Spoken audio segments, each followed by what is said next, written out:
I just don't know how to let it go. We've got a big payment coming due, and with the family falling apart, we got to figure out what we're going to do. You see, she says she wants her to be happy, even if that is marrying next week. And to be honest, I don't like any of this. None of it feels tended, so I ask, did you tend those relationships? Because I thought I really did. I knew something immediately with Robyn. There was a certain connection. And inside my mind, I wanted to elevate that, make it bigger. You know what they say, get back in the saddle. And then she teases me, says she'll buy me boxes of, well, I won't say exactly what kind of fun toys, just protection, like I'll buy it for you. And I said to her, you don't have to buy me anything. Nothing's happening. Not anymore. But let's talk about that for a minute. You won't believe the tea we're about to spill. From secret breakups to straight-up lies, this is unreal tea. And you're right on time. Hit subscribe because the drama is just getting started. Welcome to Sister Wives Daily, the price of control. Robyn and Kody's secret power grab fully exposed. You want to know my definition of hell? Watching a family fall apart on national TV, while one woman plays puppet master, and the man who once called himself a patriarch throws toddler tantrums in slow motion. Sister Wives has never been tidy. But what if it's not simply plural marriage turned sour? What if it's been a deliberate exercise in control, manipulation, even a stealth coup unfolding right before the eyes of millions of viewers? Robyn Brown isn't misunderstood. She's not some nice, soft-spoken underdog who gets lost in the mix. No, she's a storm behind lace. White trash with a platinum card, dragging a legacy family into the mud, one pastel-colored fib at a time. And Kody, he's not in charge any longer. He's a broken statue of masculinity, empty, inflated with ego and likely more than a few scoops of protein powder. This is not reality television. This is psychological warfare, high-stakes manipulation, and raw emotional humanity, so raw you can smell the betrayal seep through the screen. From Robyn's humble, or maybe not so humble, beginnings to her methodical climb to the top, from Kody's descent into chaos, to a family shattered by the illusion of love and the reality of control. Every glance hides a secret, every smile cuts like a knife. This is the tale of how one wife seized the throne, how one man lost everything, and how the family dream toppled under the ruins of deceit. Think you know the truth? Think again. Because what's to come is darker than anyone ever dared to imagine. Let's start. Robyn Brown wasn't misread. She painted confusion like a work of art. As much as fans tried to figure her out, Robyn was already 10 steps ahead, creating a stage, dictating the story. If Christine was royalty in the world of polygamy, then Robyn was something else entirely. The anti-queen, poverty wrapped in polish. She didn't come from wealth or wisdom, not even close. She came with little. No legacy, less knowledge, surface-level understanding of plural life. But what she lacked in pedigree, she made up for with precision manipulation. Dolls, daydreams, trinkets, and shiny things. Robyn's shopping habits weren't quirky, they were calculated. Each item sold a story. Each outfit whispered, look at me, I'm simple, sweet, just like you. But that wasn't the truth. Her words, really, really stupid. And it's just funny, they weren't casual. They were tactical. A shield of simplicity covering a mind wired for strategy. Whereas Christine retreated graciously, Robyn stormed in with sense of ownership. She made demands for attention, stole the spotlight, and filled the room with noise when silence would have been so much louder. Folks ridiculed her history, the multiple stories, the gossip about living in government housing in Wyoming or Montana. And still, she had the nerve to laugh at Janelle's motor home. I could never do that, she said. That would be my idea of hell. The irony. Her children, bred in those humble origins, now look down on the very existence that bred them. But their disdain is not superiority, it's shame. It's the terror of being known for what they used to be. So they recast the narrative, rebrand the hardship, act as if they've always been meant to live in luxury. But Robyn married Kody not for love. She saw opportunity, a dysfunctional system, a man in midlife crisis, and an opportunity to turn the tables. She did not marry into a family. She married into a game, and she played it perfectly. Even as Kody was crumbling emotionally, physically she managed to make him feel like a man once more, flattered his ego, fed his crisis, took his breakdown as her victory. Where the other wives gave and sacrificed, Robyn asserted superiority. She insisted on being the one he chose, the one who mattered. Then along came season 13, and all of that changed. Kody came apart. He wasn't merely dramatic, he was out of control. Intense, manic, as if something had possessed him, he flexed, he raged, He thundered through mudded water like a Saturday morning cartoon caveman. Rumors whispered by the fans. Was it testosterone, steroids, raw, unbridled ego? Whatever it was, Robyn had him right where she desired. And the spiral was just getting started. The timing was too perfect to be coincidence. Robyn was floundering, and Kody, he was desperate, clawing to stay relevant, to stay wanted. But the real shift came when they packed up and moved to Flagstaff. Why Flagstaff? Well, Robyn's son Dayton had just been accepted to college there. And Kody, he suddenly fell in love with the town. So the whole family, the entire Brown crew, was relocated. Conveniently, just days before Dayton's semester started. But what about the other kids? They didn't matter, at least not in that decision. Robyn claimed Dayton's Asperger's meant he needed her close by. Maybe. But then why uproot everyone? Why not let him go off to college alone, like Hunter did, like Madison? Because Robyn didn't just want proximity, she wanted control. And Kody, he handed it to her without question. Kids like Hunter lost everything, friends, future, stability, because one wife said jump, and the man in charge said, how high? And when someone pushed back, Kody didn't back down, he dug in deeper. I railroaded you, he told Christine, and I'm not sorry. That confrontation, it was chilling. During what was supposed to be a healing therapy session, Kody twisted a simple exercise, stacking symbolic stones, into an act of domination. It wasn't about connection. It was about power. Christine saw it clearly. She'd mothered all but one of those children. She'd kept the household afloat for decades.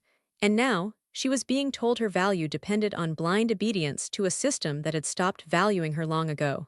So she left. Not in haste, not recklessly. She walked out with the quiet clarity of someone who had already made peace with her decision long before her feet crossed the threshold. By the time she closed the door, her heart had been gone for years. Kody didn't react with heartbreak. He reacted with rage because Christine didn't beg. She didn't chase him, and in doing so, she exposed him. Then came the Vegas fiasco. All 4 houses listed at once. Kody said it was great timing. It wasn't. The value of those homes increased later, but the harm was already done. He needed an excuse for the Flagstaff move, so he fabricated one, a scripted soap opera, vague promises, and a real estate flop that cost his family hundreds of thousands of dollars. Why? Because Robyn needed to be by Dayton, and Kody needed to be by Robyn. End of story. It had nothing to do with harmony. It was never about the best interest of the family. It was always about control. And that cycle, it just continued to repeat. Season 18, Episode 3. Kody lashes out at Janelle, blaming her for shutting down a family meeting. Blames her. Blames the boys. Claims they ruined the holidays. But here's the truth, he never even picked up the phone. Never called. Never reached out. He just waited for the world to revolve around him. That's Kody's core flaw. He thinks he's the sun, and everyone else is supposed to orbit him. And when they do, he sulks, he shouts, he blames. Janelle didn't force her sons to apologize, and that, somehow, made her the villain. Robyn doubled down, said the boys needed to come to Kody, not the other way around. The message was loud and clear: submit or be cut off. That wasn't love, that was loyalty, and if you didn't give it blindly, you were out. Kody didn't go off the rails because Christine left. He went off the rails because she didn't grovel, didn't beg. He longed to be wanted, but no one pursued him. And without an audience, he fell apart. Eventually, Sister Wives ceased to be a show about family. It became a narcissism masterclass, an emotional game board, a slow, agonizing loss of trust and connection. Robyn didn't merely shake the foundation. She redefined the rules. And Kody, he allowed her. Because for him, control meant more than connection. Power was more comforting than peace. And the rest of the family paid the price. Just when it seemed the storm had passed, a new ripple surfaced, one that had been simmering in the shadows for far too long. Christine, finally free, far from the drama, got a phone call. An old friend, still in orbit around the Browns. The voice on the line was tense. Christine, it said, you don't know the half of it. Robyn had been speaking with lawyers. Christine froze. Lawyers? What lawyers? A pause, a breath. Inheritance, property. She's trying to take more than she's owed. She says it's for the kids, but nobody believes that anymore. For Christine, it was déjà vu, like walking back into a nightmare she thought she'd left behind. She always knew Robyn could spin a story, especially when emotions were high. But this wasn't drama anymore. It was about legacy, about stealing legacy. Christine had no desire to return to the chaos, but she also couldn't ignore the warning signs. Meanwhile, Janelle sat alone, in her tiny rental house, a lifetime away from the life they once shared. The wind screamed through windows. The stillness inside seemed thick with silence. She scrolled through old texts, messages from Garrison, from Christine, from Kody. And suddenly, the chill wasn't from outside either. Kody hadn't called, not a word after the funeral, not even a whisper. Only Robyn had sent a message. Cryptic, cold. We all grieve differently, she wrote, but don't let bitterness steal what's rightfully the children's. Janelle stared at the screen. What children, what bitterness? And more importantly, what was Robyn really after? It hit like a slap. Bitterness, that's the word Robyn chose. Robyn, the woman who stayed with Kody while the rest of the family was emotionally splintered, had the nerve to preach about sorrow, to act like the guardian of grief. But the real punch was still coming. At some point after midnight, Mary shared an odd message on Instagram, a picture of an ancient, faded deed.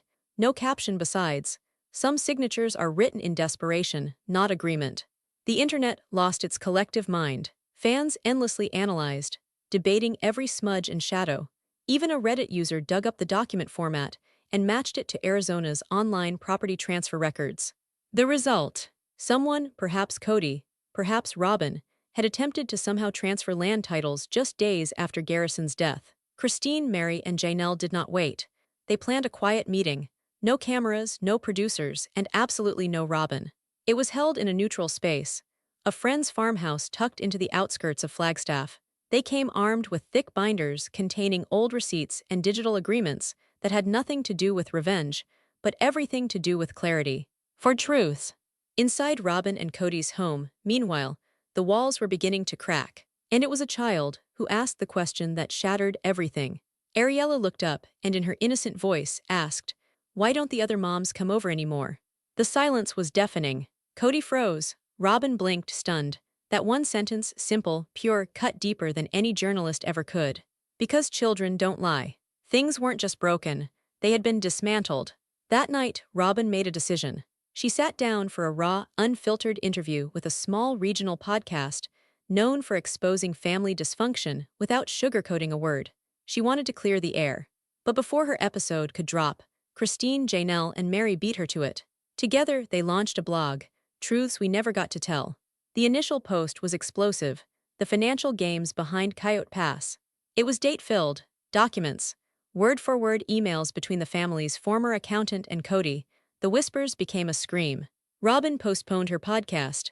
Kody put out a bland statement through his business advisor, terming it all betrayal and sensationalism, but the audience wasn't swallowing it anymore. Then came a chilling revelation, an anonymous post from someone claiming to be part of the Sister Wives production crew. It suggested Christine was being silenced, that plans to edge her out were already in motion long before she officially left. Someone didn't want her voice heard. Guess who?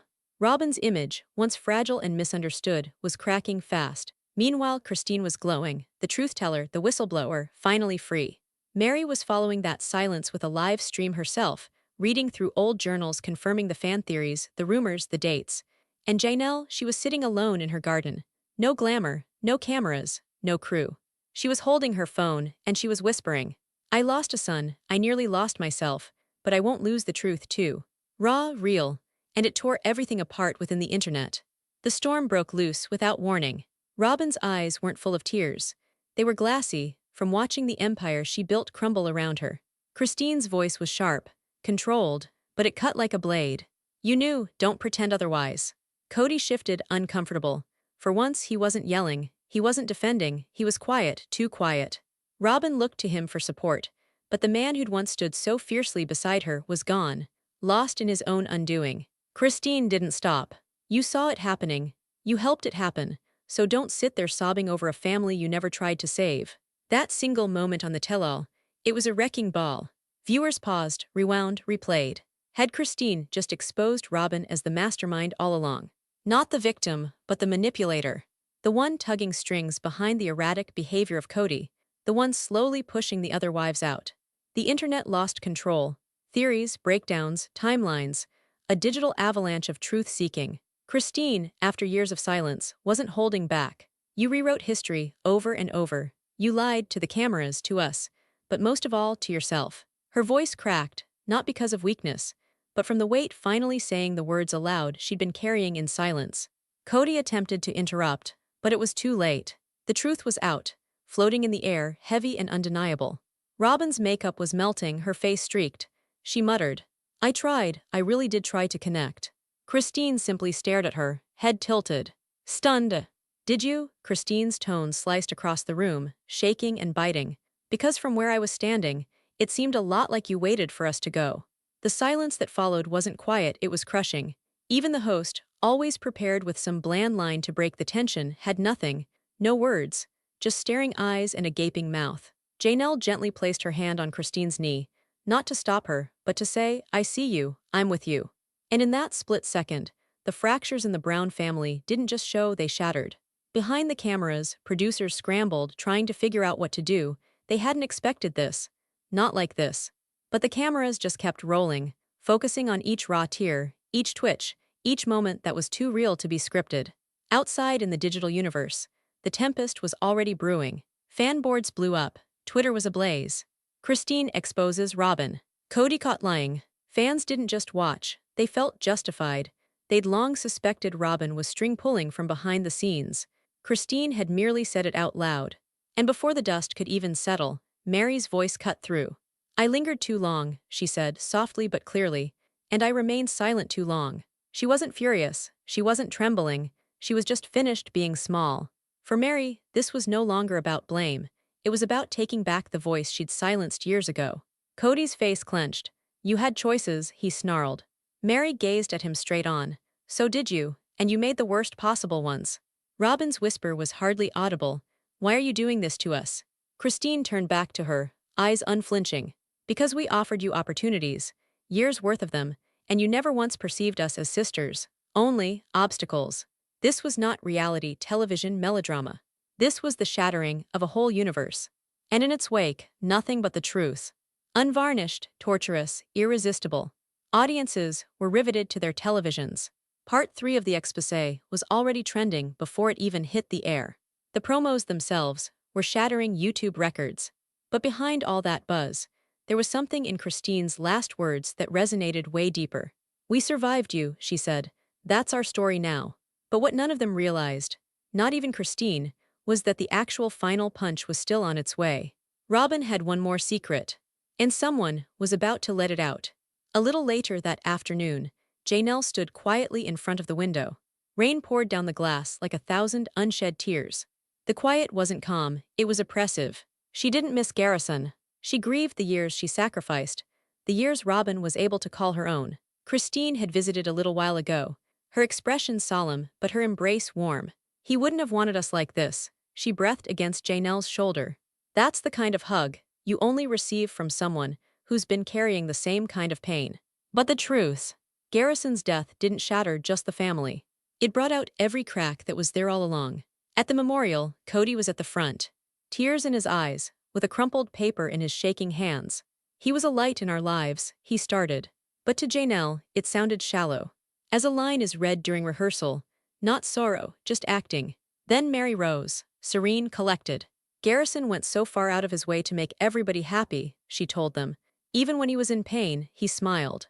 The audience gasped, silently but distinctly. For the first time, someone uttered it aloud. He wasn't okay, not for a long time. Janelle moved to the front. She couldn't keep it inside anymore. "You weren't there when he needed you," she said to Kody, her voice shaking but unyielding. "And no amount of weeping now can make it otherwise." The room came to a standstill. Christine tried to grab hold of Janelle. But it was too late. The truth had come out, and now it was not going back in. Kody simply gazed down at the paper. His carefully crafted words, pointless now. I didn't know," he whispered. But nobody believed that anymore. That night, Christine, Janelle, and Mary sat in the kitchen together. The tension between them, electric with all that had never been said in all those years. Mary spoke up. "I read the messages," she told them, her tone flat.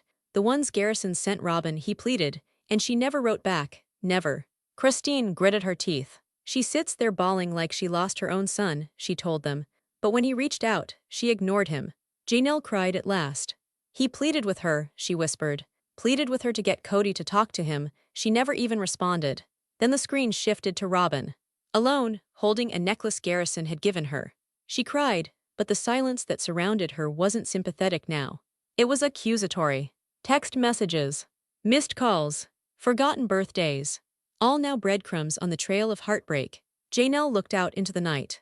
She would bear the grief of Garrison's loss for the rest of her life, but now she bore the burden of every deceit that got them here. And just when all the world assumed the brokenness had reached its crescendo, a voicemail was remembered. Garrison's voice, distant, exhausted, shattered. "Dad, if you ever care enough to return the call, I just want to know why I don't matter anymore." Then static. Within that static lay every lie Kody had attempted to hide. Christine grasped Janelle's hand. "We'll let the world hear him," she said. And they would. For silence had already cost them too much. The next morning, the house hung heavy with cloud. Thick, stagnant. Like a storm nobody dared call out. Kody's silence had new gravity. No longer the boisterous, affable man everyone once knew, he now moved with the air of a storm waiting to be unleashed. He alone stood on the porch of his Flagstaff rental home, holding his coffee cup like it was the sole thing keeping him sane. His eyes stared out at Coyote Pass, land once representing togetherness. But now, it was a battlefield. Each tree, each patch of dusty ground appeared to be haunted by the sounds of battles, shattered promises, and dreams that never saw beyond the blueprint. Within, Robyn paced. Her nerves were raw, her anxiety hardly concealed. Even her children could feel the change. The sun attempted to pierce the blinds, but the atmosphere was oppressive, nearly too thick to inhale. Aurora stooped to whisper in Brianna's ear, "Something bad's going to occur." Even little Solomon had caught on. "Why doesn't Daddy sing during breakfast anymore?" he questioned. Robyn struggled to hold it together, but her nicely constructed world was shattering. The deceptions she spoke, they were catching up with her. Her jewelry company had already unraveled in the spotlight, and fans were beginning to ask the question no one ever dared pose before. Did Robyn ever truly love the family, or merely the fantasy of being loved? While Christine was in Utah, in the comfort of her own kitchen, sandwich in hand, but she wasn't actually preparing lunch. Her gaze was glued to her phone, reading off a message from one of the producers. New footage came in, "It's bad." Kody knew more than he let on. Her heart fell. How far did the deception extend? David appeared just then. He noticed her white face, the concern etched across it.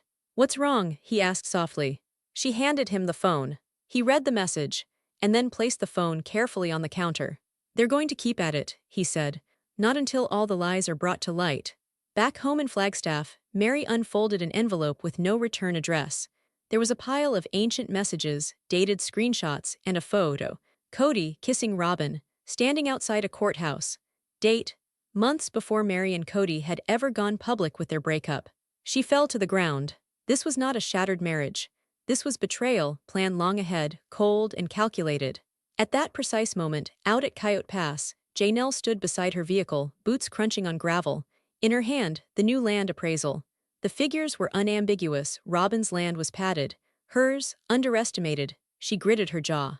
"So this is the end of it," she grumbled. "They're still attempting to scam me." The family meeting had been delayed, not by majority vote, but by a text from Kody himself. Final discussion regarding Coyote Pass. "I will come through." No warmth, no compromise, just words that sounded like a legal notice. Christine didn't want to attend. Janelle considered skipping it. Mary was kept in the dark. But something about it, the hope for closure or the fear of chaos, drew them all in. That evening they convened again. Same room, same tension. Only this time, Suki was there, and so were the cameras. Kody didn't waste time. "I've spoken to a lawyer," he began, his tone clinical. "We're dividing the land based on recent investments." Mary's eyes widened. "You mean Robyn," she said, barely above a whisper. Janelle shot up from her seat. "This is theft." Christine stayed calm. She pulled out her phone, scrolled to a recording, and hit play. Kody's voice echoed in the room, a vow from 12 months prior, promising they'd all have an equal share. Suki's expression went stiff. "Kody, that's your voice. How do you explain this?" Robyn interrupted, her tone biting. "Things changed. We're the only ones who still care about this family." Christine was fed up. "Family," she snapped, "or inheritance?" The room remained silent as Kody exited for the second time, the burden of his decisions behind him. But Suki remained. "Kody, are you scared the truth will ruin everything?" He didn't respond. He continued walking. The reverberation of Mary's admission didn't remain in that dark room. It emanated quickly, like a ripple on calm water, reaching every end of the Brown heritage. And what ensued was chaos. Kody, dazed, ran to Robyn's residence. But if he was hoping for consolation, he was wrong. Robyn sat on the couch edge, pale-faced and tight-lipped. Kody walked back and forth in the floor, his tone biting. "You knew something, don't lie to me." Pain flashed through her eyes. "I knew," she whispered, just above a whisper. "But I didn't want to believe it. I thought you and she would work things out. I didn't think she'd blow it all open." But Kody wasn't looking for sympathy. He was looking for control, for damage control. Because Mary's truth, now out in the open, was unraveling every fragile thread Kody had used to hold the family together. Back in Utah, Christine's phone wouldn't stop buzzing. Friends, producers, even distant relatives were forwarding clips of Mary's breakdown. Sitting in her kitchen, David at her side, she gazed at the screen, both vindicated and brokenhearted.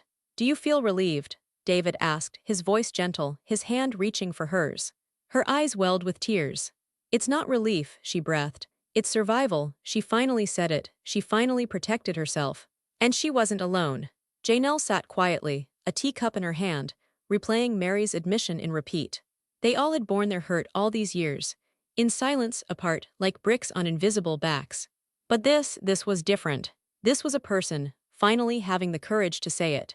Janelle's voice trembled as she looked at her daughter. "Savannah, sweetheart, I think it's time we spoke about all of this." Before the cameras even stopped rolling, Bedlam had already established itself in the background. What was meant to be an emotional reunion had turned into something that no one could tame. The director would nudge his assistant aside and whisper in a conspiratorial tone, "Do we broadcast this as is, or edit it back?" But the executive producer did not even flinch. "We broadcast it. Raw. This is what people have been waiting for, the truth." Outside of the studio, the last few hours of the week were chillier than the gusts of wind that sliced through the mountains of Flagstaff. And while the Browns maintained appearances online, photos with smiling faces, filtered hashtags, the fissures behind closed doors had grown wider to become canyons. Robyn, who had been so far protected by quiet, now got stung by loneliness. Janelle sat on her back porch with a notebook on her lap. The paper was white. Her pen quivered but did not drop. She could only think of Garrison's face, the crack in his voice when he told her he couldn't keep living a lie, the way he pleaded with her to leave him forever. And now that he was finally gone, his words rang out clearer than ever. Christine and David had driven up from Utah. No words were necessary when she looked at Janelle. The space between them was charged with unspoken understanding. As the stars began to show in the Arizona night sky, Christine broke the silence. "You know, we're never going to get the apology we deserve. Not him, not her." Janelle nodded deliberately. "I know, but we can't stop for our kids, for us." Within Robyn's home, the weather had changed. Kody paced once more, the tempest within him churning just below the surface. He'd called Mary, no reply. He'd texted Janelle, nothing. Christine had blocked his number entirely. Even his daughters, Aurora and Brianna, asked him at dinner, "Are you going to make things right?" And Kody lashed out. Not at them, but at reality he was unwilling to confront. "Rewriting history," he bellowed. "I sacrificed everything for this family, and now they're trying to make me into the bad guy." But Robyn didn't rush to his defense this time. She simply sat quietly, shoving food around her plate, not eating, not talking. The silence between them spoke volumes. Then something no one anticipated happened. Mary spoke up. Not on a poised TLC interview or a professionally staged Instagram post, but in a direct, unadulterated podcast. Calm, honest, authentic. She talked of emotional abuse, of guilt, of being the first legal wife and holding quiet too long. She let slip a lone line that went viral. "You can't fix something that was never built on truth." And just like that, the story Kody worked so diligently to manipulate fell apart. Reddit erupted. News sources reported on it. The internet went crazy like wildfire. And then there was the knockout punch. The leaked court document. Janelle was seeking retroactive child support, alleging economic abandonment. All those years Kody and Robyn spent buying designer labels, while she managed to scrape together pencils and lunchboxes. With rage, Kody vented on an off-the-record phone call to a TLC producer. "They're making this into a war." The response from the producer was frigid. "You initiated the war, Kody. You just didn't think that everyone else would fight." And then, Robyn's world started to crumble as well. The camera discovered her front and center, bereft of the protection Kody used to shield her like a shield. Her tears, no longer belief-worthy. Her silence, no longer noble.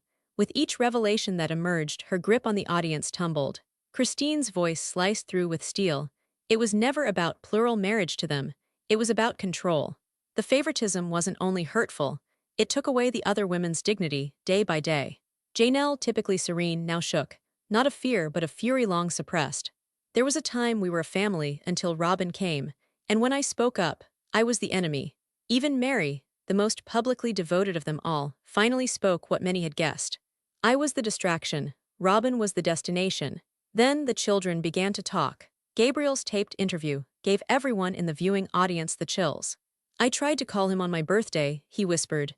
He never called back. No yelling, no blaming, just the crushing pain of silence. This was no longer family soap opera.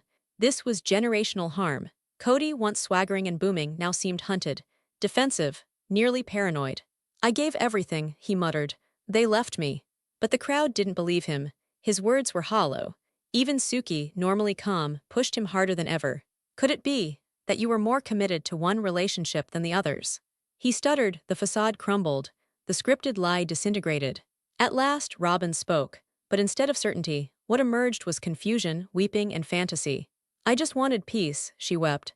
I just wanted us to be happy. But how would there ever be peace when the power was never equal? Christine's reply was grotesque. We're not returning, and neither are your children. This was your legacy, Kody. You elected to have one wife at the expense of all of us. That was your downfall. And in the closing scene, the camera rested upon vacant chairs. Once they were full of laughter, but now they stood as metaphors for a shattered dream. No resolution, just responsibility. The credits rolled, but before they disappeared, flashes of a new beginning. Christine, smiling with David in a warm living room. Janelle, strolling through a busy farmer's market with grandkids in hand. Mary, greeting women at her retreat, finally smiling at peace. And Robyn alone, behind drapes, concealed. The Brown family did not implode in an instant. It deteriorated gradually, agonizingly, from the pressure of reality. This is not the end of their saga. So if you're Team Wives, smash the like button, subscribe for the next jaw-dropping scoop, and leave a comment below. Who do you think emerges stronger? Who has secrets still left to spill? Stay shady, stay curious. And I'll see you in the next scandal.